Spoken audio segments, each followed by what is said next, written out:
Hello, good morning, good day, good afternoon, good evening to all of our partners, our community around the world. Thank you for joining us today. This event or this live stream is brought to you by the World Wi-Fi team, who really we want you to have a chance to learn more and more about what we're doing and ask specific questions. Today, we're going to talk about, generally speaking, spreading world Wi-Fi all over the world. And more specifically, I subtitled it in LinkedIn. I called it 3 Ways to Deploy Free Global Wi-Fi, which seems like sort of an understatement, or something that isn't quite really paying attention to all the details. But this global network, this global Wi-Fi network, is a very long journey. We know what's at each step. We've been involved. Our team has been involved in Wi-Fi for many years in many different ways, and we know what each step entails and how to go from having scattered Wi-Fi hotspots around the world to having a coherent community where everybody wins. To give you a little bit of a background of myself, as I said, I think I said my name's Fred Ledbetter. I'm an advisor to World Wi-Fi in commercial operations and growth. My career has been in mobile, wireless, internet, and telecom, focused on growth in marketing, product development, customer experience, M&A, and basically how you grow companies. I've worked and lived in Russia, the US, the United Kingdom, Ukraine, and Czech Republic. Some of the bigger jobs that were interesting and contribute to what I can add or help with on this project.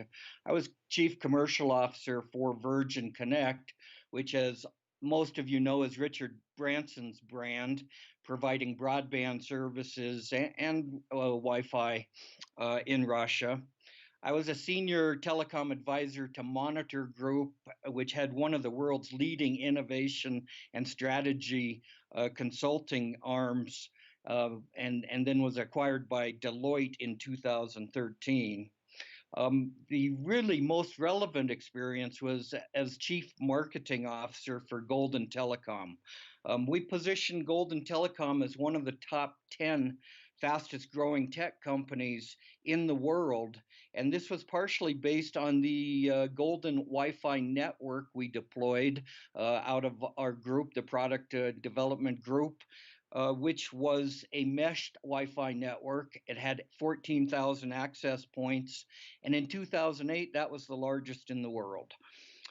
I've been the VP of Product Development for Global Telesystems, a trans-border ISP focused on SMEs in Western Europe, and helped start Moscow Cellular, the very first cellular company, wireless company in Russia. And then in the very early days, I ran an AI lab for US West, which focused on case-based reasoning and neural networks. And this was like at the dawn of AI. So it's come a full circle now, and AI is really a popular and hot subject. So the agenda today, I want to talk a little bit, give a short history about Wi-Fi and where it started, where we've evolved to now, and then talk about the market demand. And the market demand, for all of you who have looked at and downloaded our white paper, I'm just going to be talking about the same market demand statistics and putting just a little bit of a spin on it. The market growth, also our global distribution plan based on our ICO. This is important because you can see regionally what we want to do and how we're going to accomplish it. That's also in the white paper. Finally, I'll talk about specific distribution approaches, what we can do in different places, 3 ways, maybe a combination of 3 ways, definitely, and some kind of hybrid of those ways is possible as well. So let's start with a brief history of Wi-Fi. In 1985, the Federal Communications Commission in the United States deregulated some frequencies and said you did not need government approval to or licenses to use those frequencies. And this was really the beginning. This meant people could do whatever they want with those, and they did. The work on Wi-Fi, the standards development was very strong 1995, and actually a little earlier than that. The 802.11 standards were developed.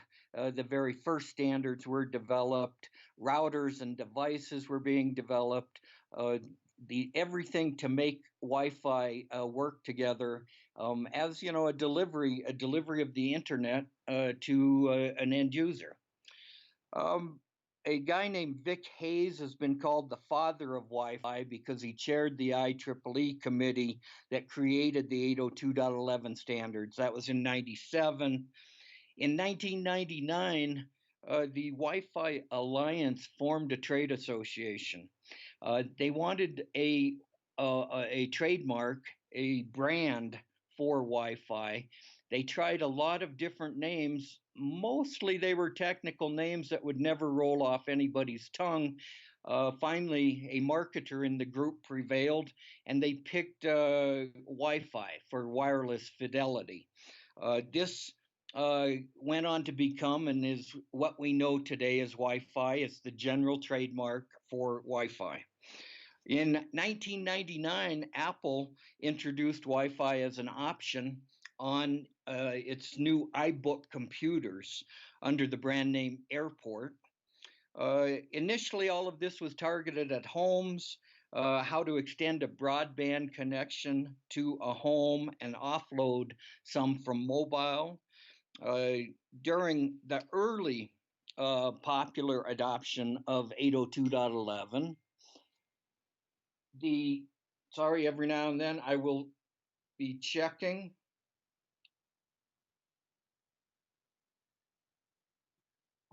Okay, I also have a Telegram channel set up for the questions that are coming across, and I need actually some advice from our group whether I should answer questions as we go or at the very end. So if somebody wants to text me that, if you'd prefer I answer questions as we go, I'll be happy to do that. Okay, so I'll take questions at the end, and that will be one of the first questions. Anyway, so in the early days of 802.11, open access to these Wi-Fi routers was encouraged because the group, the community then, was trying to build a community, and so free access was normal. Over time, cities then started getting in on the act, looking at it and saying, well, this is sort of like a utility.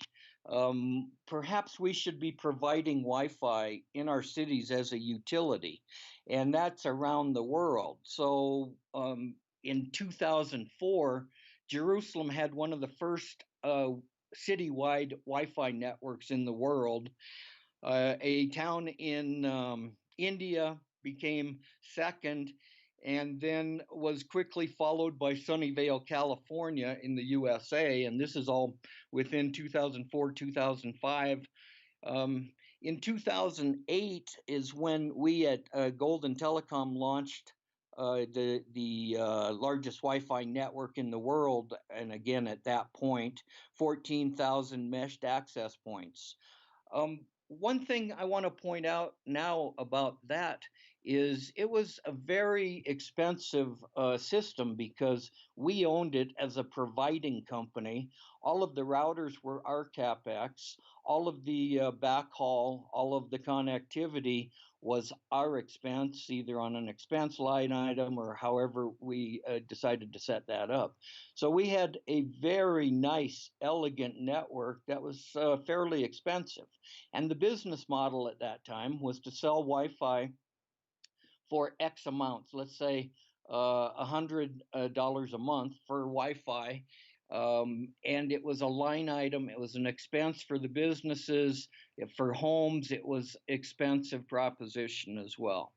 You could get it, but it cost money. Just 1 second.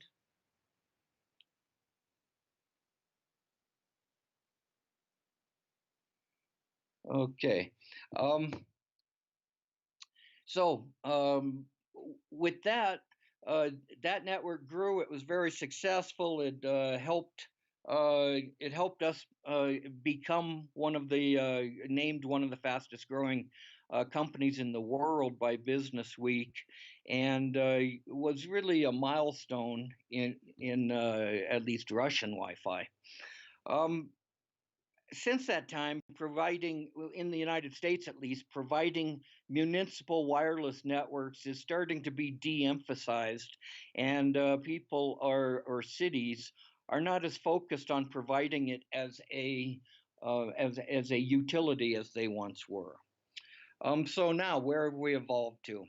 Well, today I'm in Colorado. We have affordable bandwidth, but not cheap. There's millions of hotspots, and 99% of them are locked. You need the password of the owner to get into it. You pay $30 a month for the broadband line, and then you put your own router on it. In Russia, you have very inexpensive internet access in the cities and nominal charges for Wi-Fi as add-ons. But again, about 99% of those Wi-Fi hotspots are blocked. If you walk down the street, just looking at different Wi-Fi networks, they all have they're all password protected.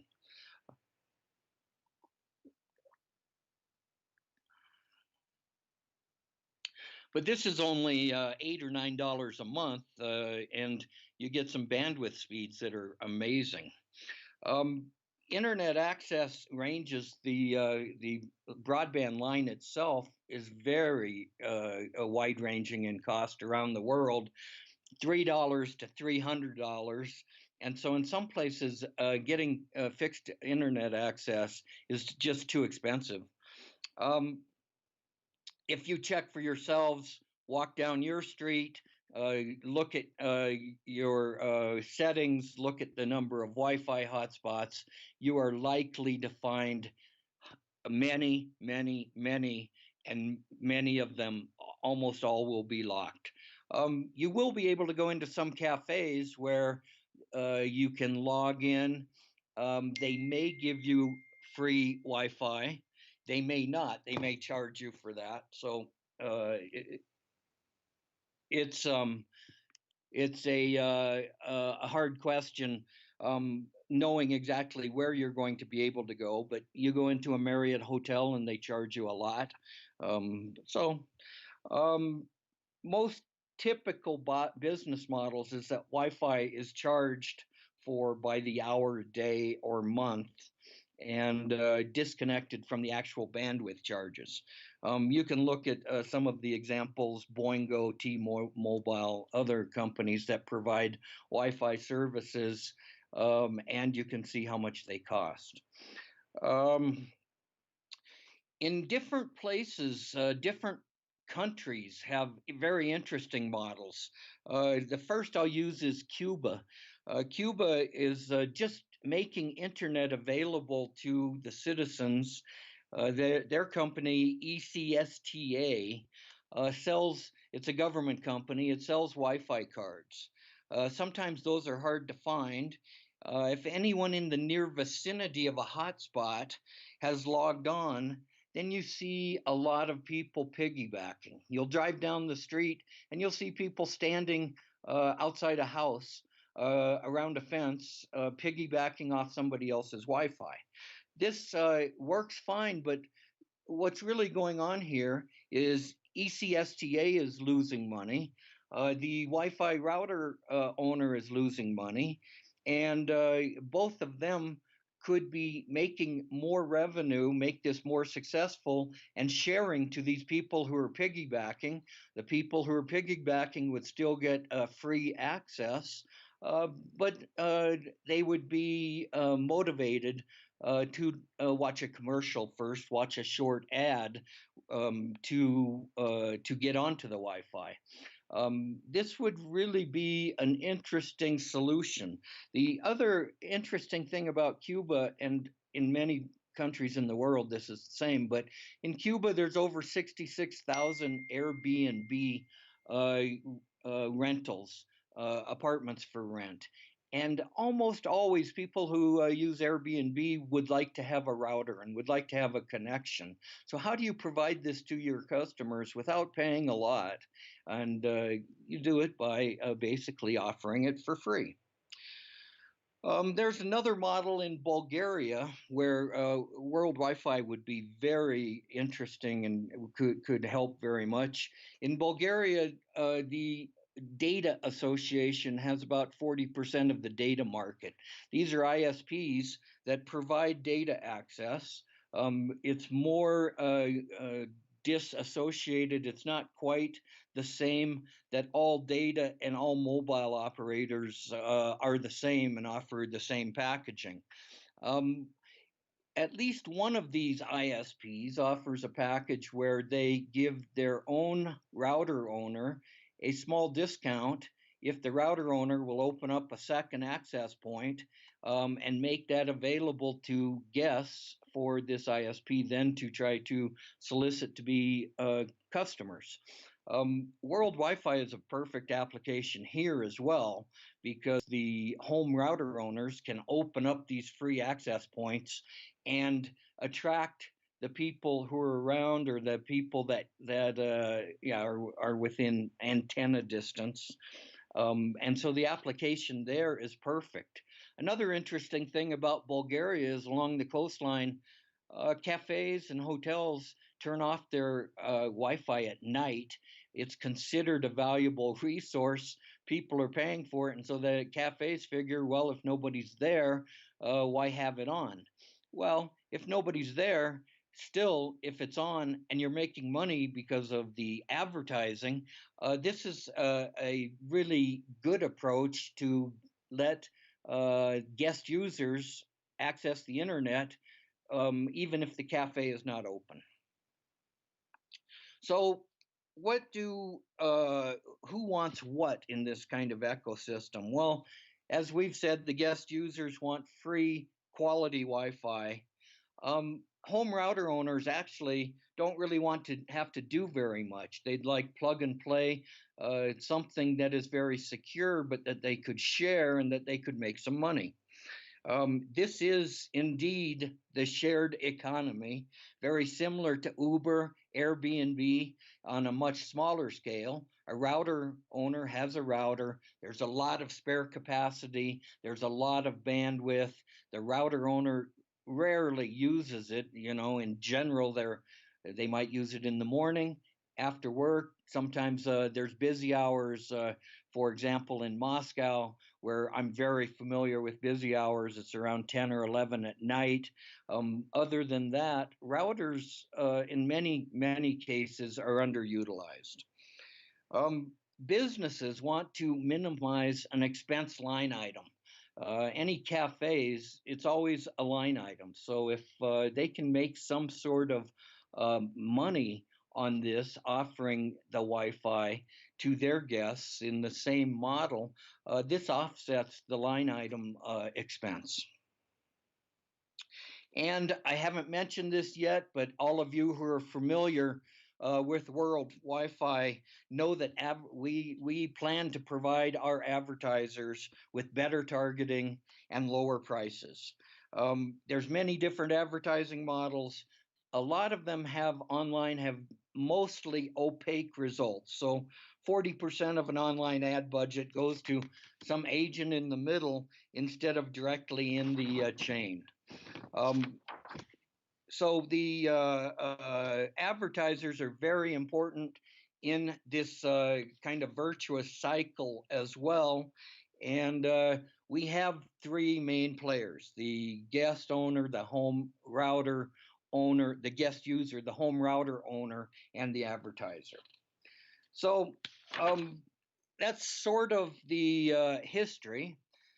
Talking about the market just a little bit. The market demand is phenomenal. There's been a ninefold increase of Wi-Fi hotspots in the last 4 years. You can see this on page 18 of our white paper. It's very, very aggressive. Should be 328 million Wi-Fi hotspots around the world by the end of 2018.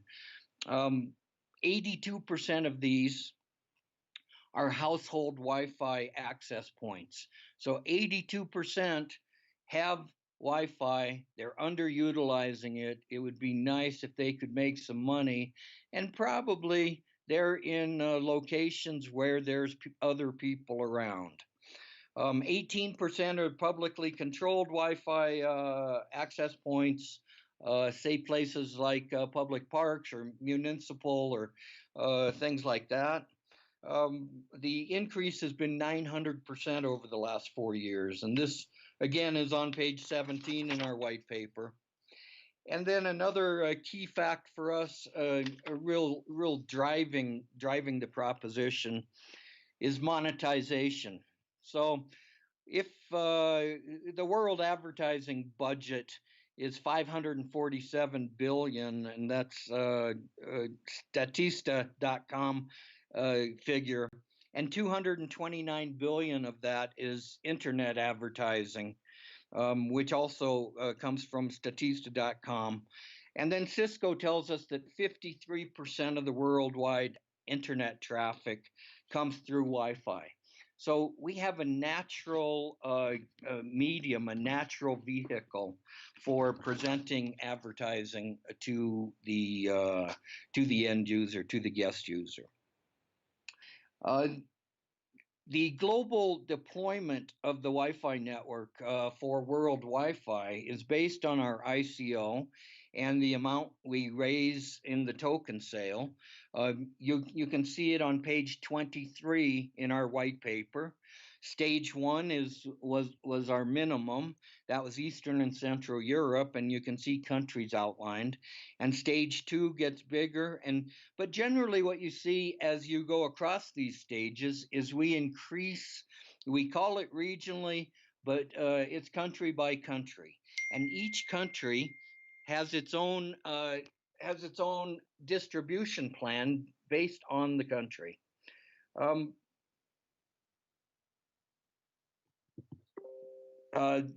The across the board, depending upon the countries, as I said, it just depends on which country as to what kind of distribution model we will have.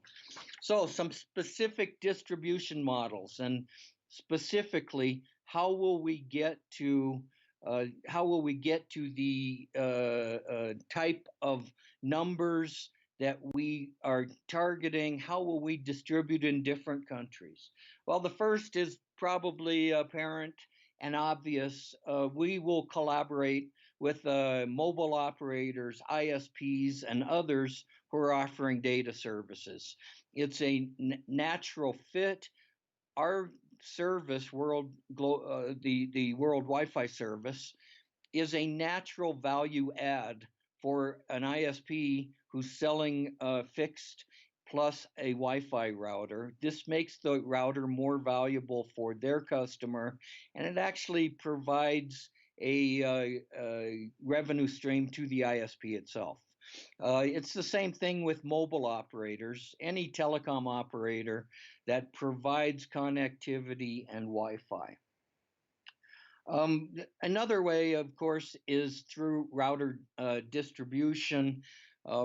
Anyone who buys a router probably would like to be able to utilize it and to increase the value of that asset for themselves.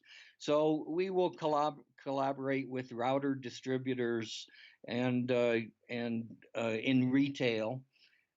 Also, for all of you who have been paying attention on our website, we've announced a special promo. We have special designed antennas which extend the range of Wi-Fi routers. We're giving these away as a bonus offering with a certain token investment, but these are very, very important for you if you're in a home setting and want as many guest users as you can get. You'd like to broadcast a little more. If it's licensed, if we can broadcast in different parks outside Wi-Fi, this is definitely the antenna that would be used there. So this is another thing. It's through the hardware. We have, and most of you have seen this, we have a multi-level marketing scheme, a referral scheme, which basically helps, it motivates our community to recruit and build the community. Each initial route invite, which you are granted during the ICO if you invest, during pre-sales during the ICO, you're able to use that and to invite the second level, anyone you know who has a router. They can download the app, they can put a world Wi-Fi on their router, and then you get a small portion of what they earn on their monthly advertising.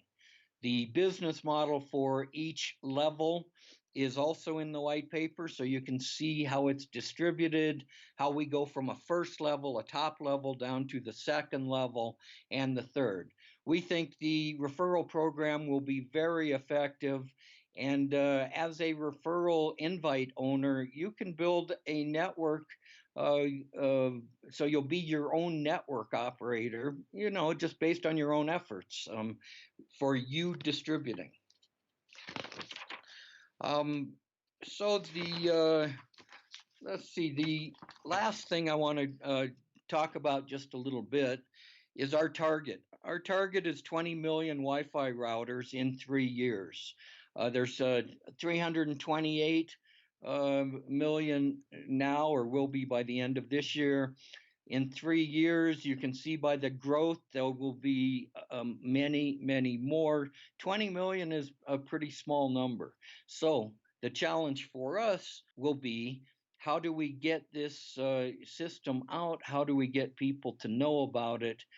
Because it is a natural value add for homeowners, but also for companies like ISPs and other distributors of Wi-Fi products and services.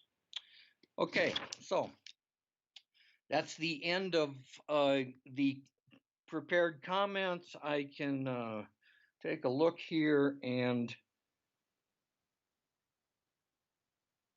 okay, so I'll start answering questions.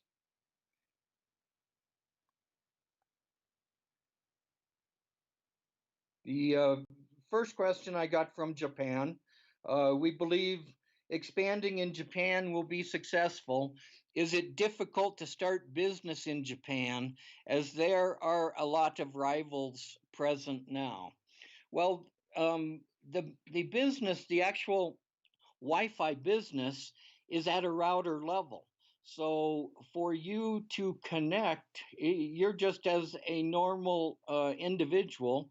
Blockchain allows you to be paid and also to report back to advertisers. The advertisers, when you have guest users, the advertisers will send some targeted advertising. And for you to host that, the home router owner will get paid, and then the results, the advertiser will know exactly what the ad was, what campaign it was, and so it's a very clear and straightforward exchange, P2P exchange, using blockchain.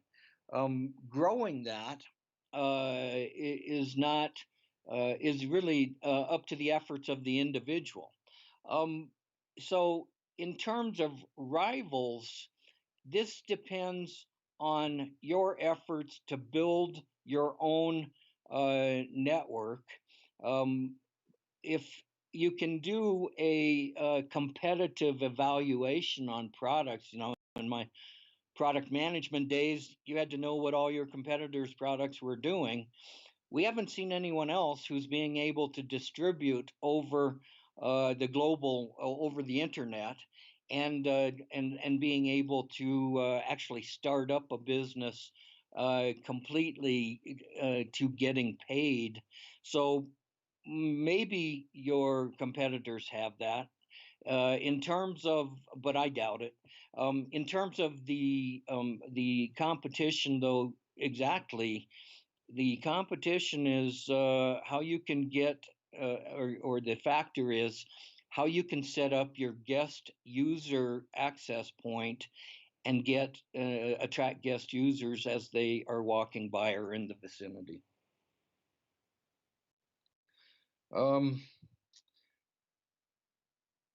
Okay. The second question is from Japan.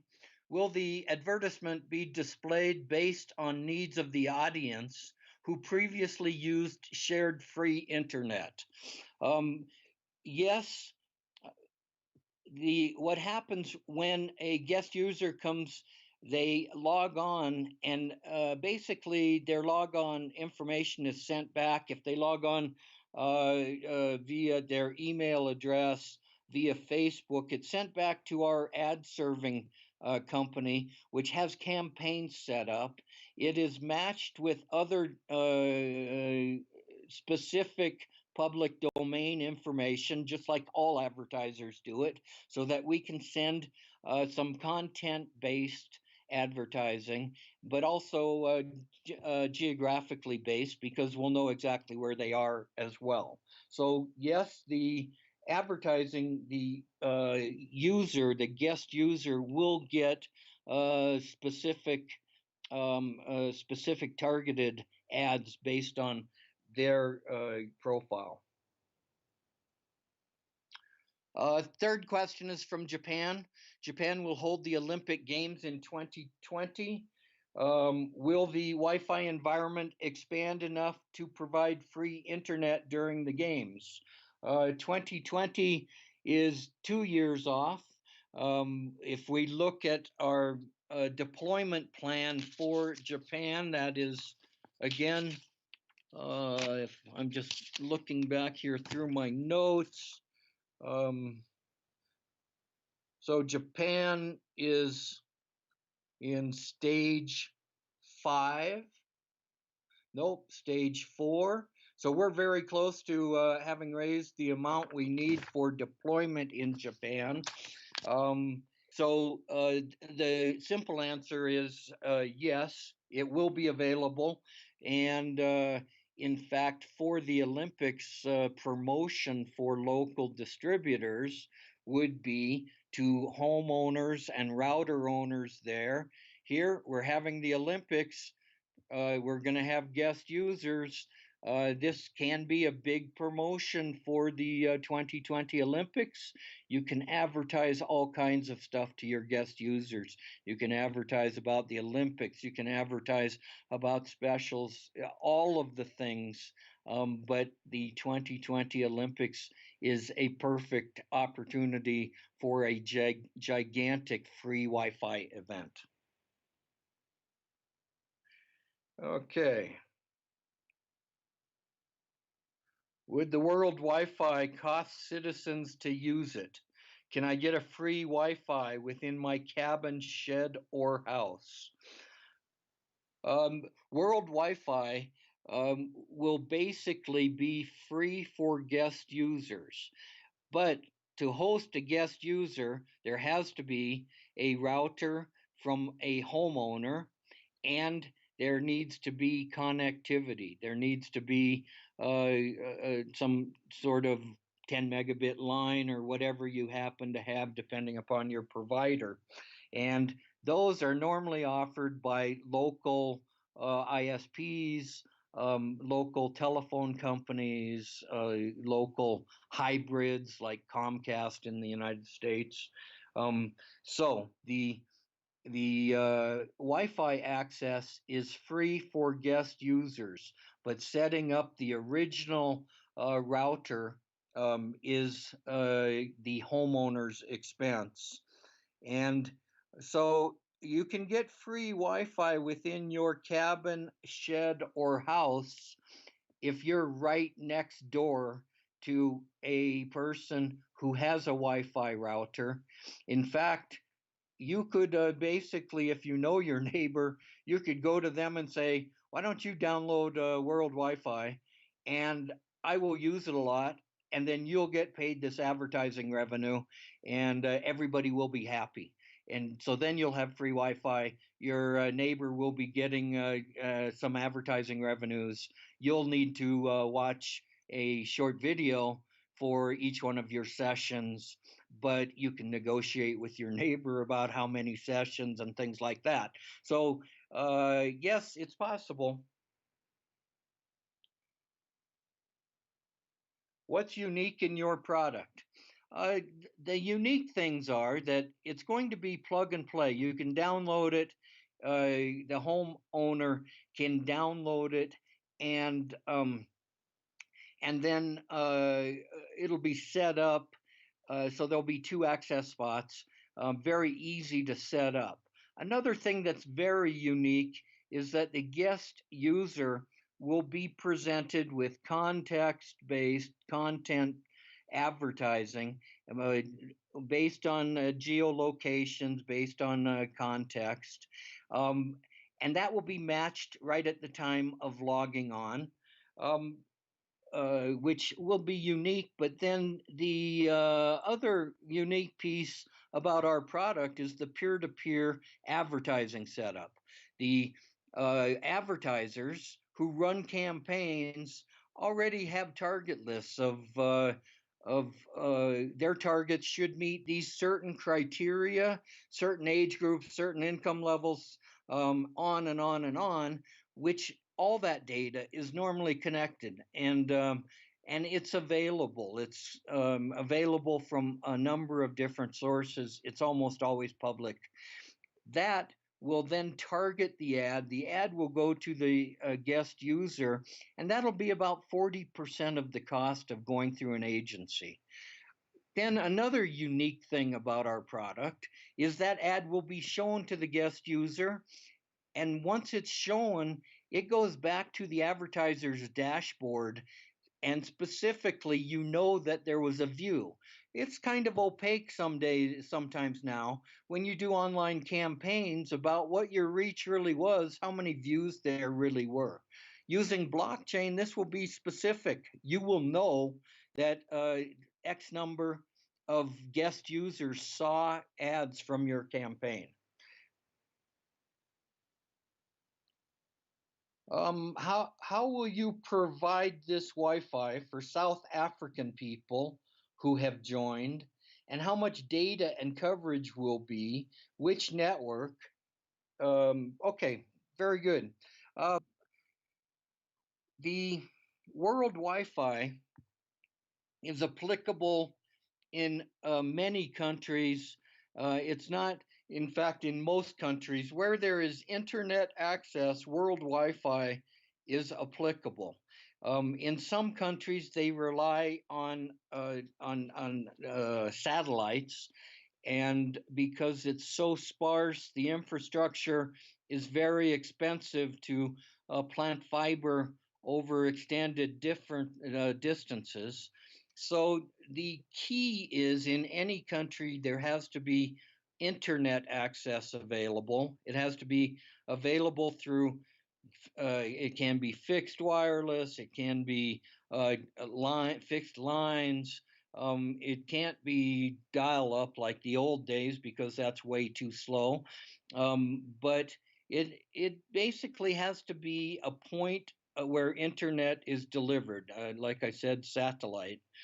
At that point, it's distributed to users. If it's distributed from a main point, from an ISP, they also have some ways to go from their ISP out to premises. At the premise is where you live, the home router owner, or your coffee shop, or your small daycare center, or whatever that might be. And so generally the internet providers bring that to your location. It's at your location that you'll install the router, that you'll start the guest router. So, on some kind of monthly basis, you will pay your internet provider. And then, with your router and sharing that router, you will be able to make some of that money back. It depends where you are because, as I said, the cost of an internet connection really dramatically is differentiated. But if you're in a place with a very expensive internet access, that means you have a lot of people who would need or want some kind of free Wi-Fi because if you're paying 300 a month, there's not many people who have these access points. If you install World Wi-Fi, then you have a lot of guest users who want to get on and use it, and they will drive a lot of advertising. Okay. Okay, so just one sec. Let me read this to myself quickly. Okay.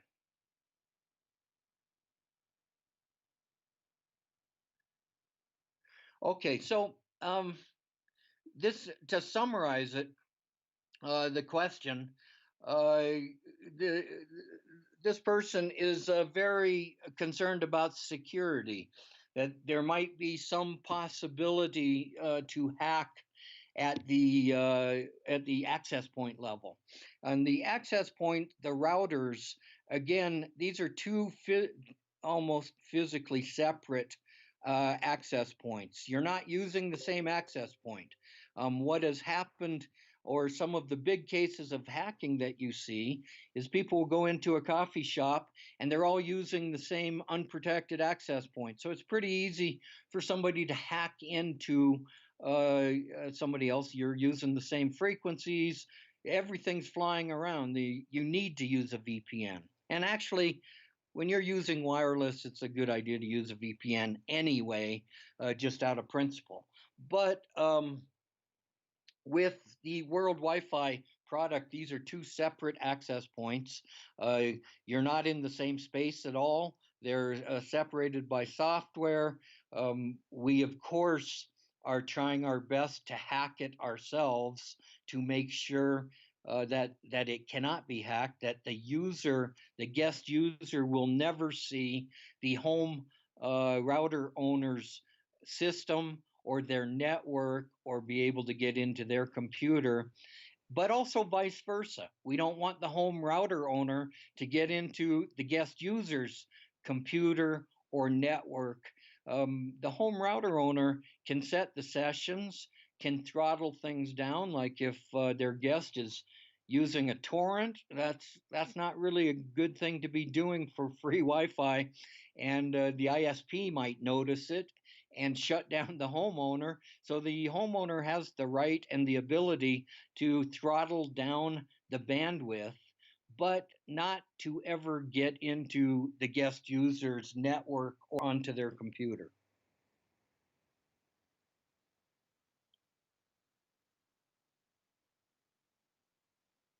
Okay. Um, okay, so I have a couple other questions. Again, how much is it? The For world Wi-Fi, that's basically free. It's best for you to have an initial invite because then you don't pay commissions on any of the advertising, and you can pass on that invite to your colleagues and make money from their routers as well. The initial invites you get during the ICO for as part of the process of investing, buying tokens, and you'll get an initial invite. Plus, you'll get, depending upon your investment, a package of router antennas, which is very, very helpful.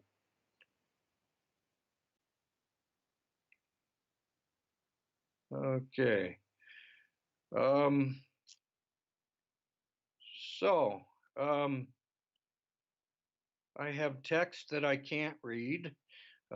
Sorry, but it's taken me forever to be able to read Russian, and so if the people who wrote questions either in Korean or Japanese, or it looks like Spanish, want to resend those in English, I'll be happy to give that a shot. Okay, next question, good one. How are we to register and connect our community members in deep rural areas and in urban areas? And the person who sent this calls himself Crypto. Good. You can register and connect community members in deep rural areas because you'll basically know where Wi-Fi is. In deep rural areas, there'll either be specific locations that are community locations, or it'll be sort of well known because the people who have Wi-Fi's out in these rural areas um, uh, will be sort of special people. That's an internet access point, quote unquote, out in the middle of nowhere. Um, if we uh, if we partner with the ISPs of course know they have um, where they have customers out in rural areas. In urban areas, it's interesting for me because in urban areas, if you walk through New York, down the street of New York or Seattle or Moscow, you see hundreds and hundreds of routers, and the thing is, in each one of those, a big building, the routers all are protected. So you'll see 40 or 50. In my building in Moscow, there's probably 50 or 60 that are turned on. Some people turn them off during the day when they leave. Um, Lost revenue opportunity if you have world Wi-Fi on them. Um, in the building I live in Seattle that I have a flat in, it's the same sort of thing. Every floor has about four condos, and so there's probably 60, 70 routers there, but they're all locked. And so the question is, how do you get to these people? Well, this could be as easy as point of sales.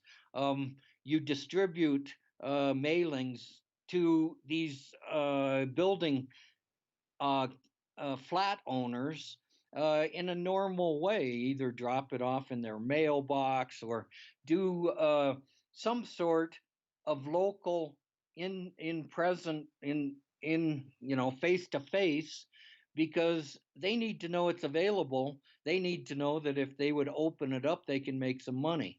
But you have to get to them one on one, and the best way to do it is to go look for them.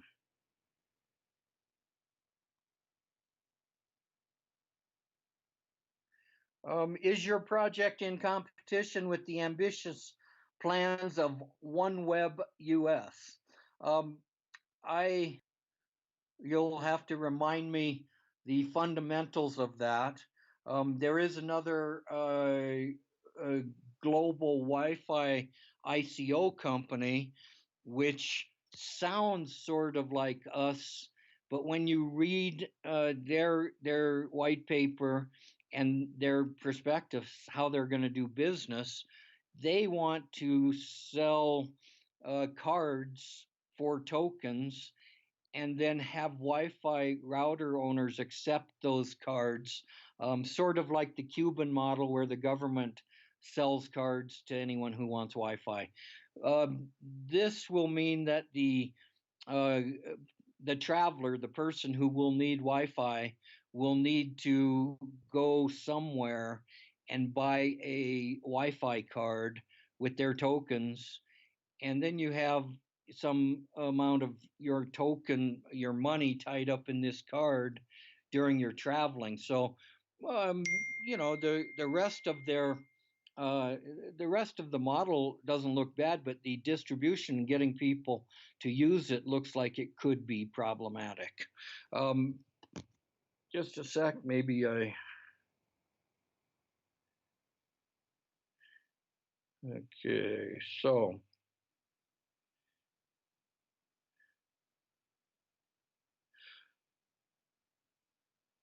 Um, the users of free the question from Japan: can users of free Wi-Fi see the places where free Wi-Fi can be accessed? Um, you'll see it on your phone or on your laptop when you open up the Wi-Fi hotspots, because these we're going to encourage our router owners to, of course, label the hotspot so that it's clear, um, either free world Wi-Fi or free your name here or free something, because the word free is what attracts people, and then so that's how you'll identify it. I don't know if we're going to have a global map of of free Wi-Fi hotspots or participants. Um, that is actually not such a bad idea. We should probably consider. I'll just make a note of it here.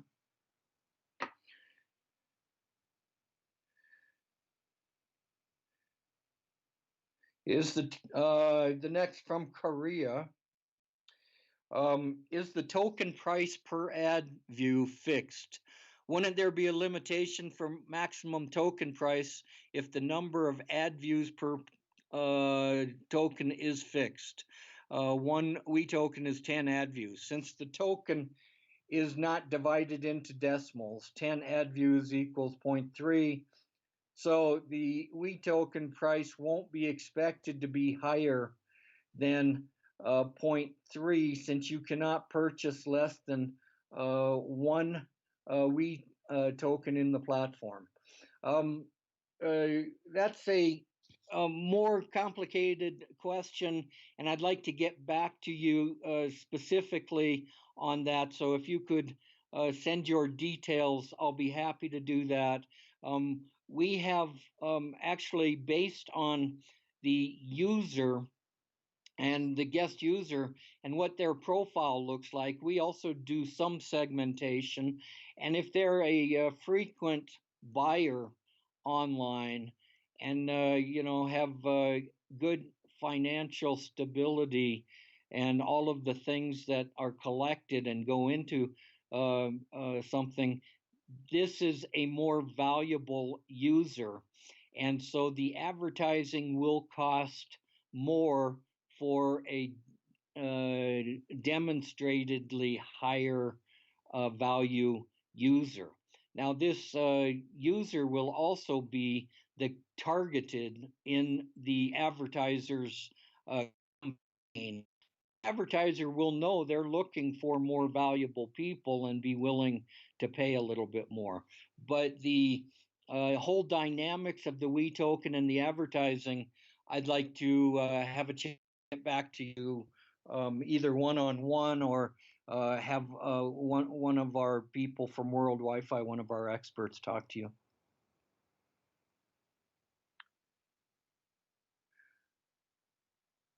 There are another question from Japan. There are a lot of big buildings in cities of Japan. Will the power of Wi-Fi signals reach the users of free Wi-Fi? Did you have the same troubles before? How did you solve them? Yes, uh, there are a lot of big buildings in cities of Japan. I'll draw an analogy first to buildings in Moscow. In the early days of Moscow, Wi Fi could not escape some buildings because the walls are thick and they're concrete, and it makes propagation very difficult. Over time, router technology and antenna technology has gotten better and better and better. The antennas, we saw this as a very important part of the product for us. And so we actually devised these antennas that have superior range, and we're offering them in bulk. We can also arrange to have them distributed on a one-on-one basis. The antenna technology is very, very important here. In general, though, at this point, uh, if you're on the 17th, 18th floor of a building, getting your free Wi-Fi down to ground level is problematic. Having it at the 18th floor or going down to the 14th, 15th floor or above you is not so problematic. And your neighbors may want to become guest users. For the guest user, remember, if you don't use internet very much and you're paying for home connectivity and your own router or your own access, there's really no need for that. You could do it on a shared basis, and so the guest user dramatically decreases their expenses in exchange for watching advertising for their sessions. The bottom line with that is, yes, those problems have been had in the past in different environments, and Wi-Fi is evolving so that it's much less of a problem now. Okay. Okay, one I missed a little higher up. Can I use the satellite over in Micronesia, Evis Comet 1? Um, the thing with the satellite is the satellite delivers the internet connectivity. So the internet connectivity goes to some kind of box, a set-top box, some kind of device, and provides you with internet. Then you plug in a Wi-Fi router to that, and now you have Wi-Fi. So yes, theoretically, I don't know the technical specifications of this.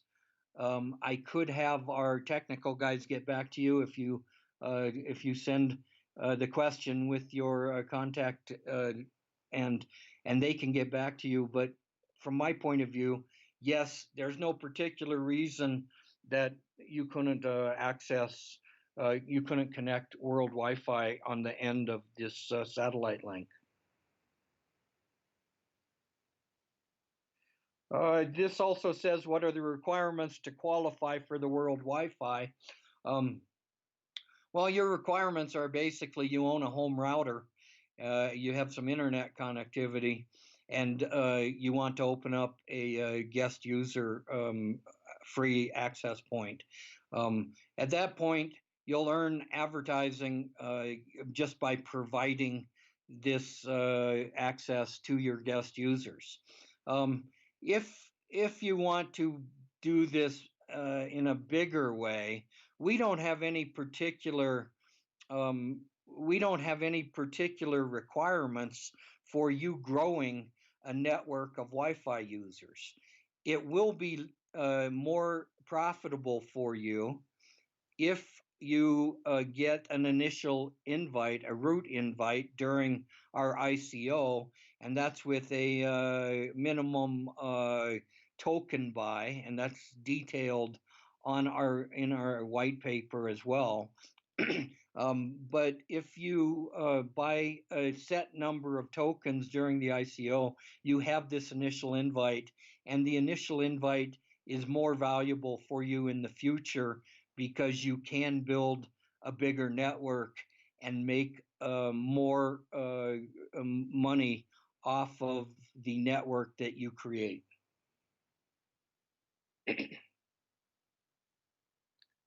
Okay.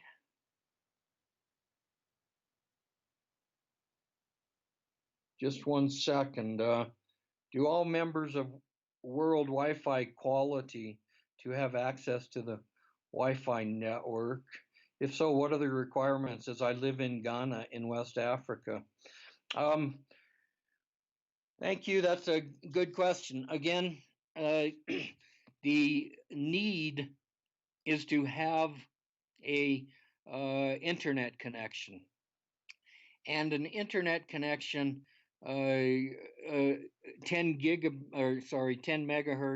megabits, is sufficient.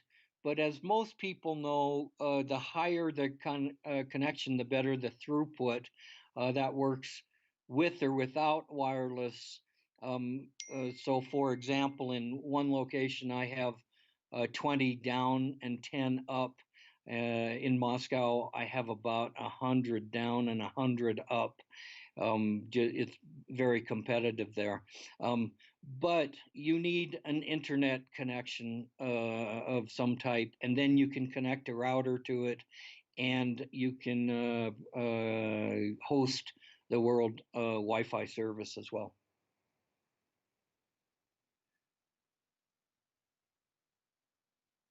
Okay. So it looks like we're at 9 o'clock. I tried to get all of the questions, but some of them ran way too quickly past me, and a few of them I couldn't answer. Like someone asked, "What is the name of my first puppy?" Which, quite frankly, I have no idea. So, I hope that's everything. Please send your questions in. If I didn't answer them, send them in over the Telegram channel. Send them in to us however you can. We have plenty of ways to connect, and we're happy to answer your questions. We'd love to see you as part of our community. Thank you very much, and have a good day. Bye.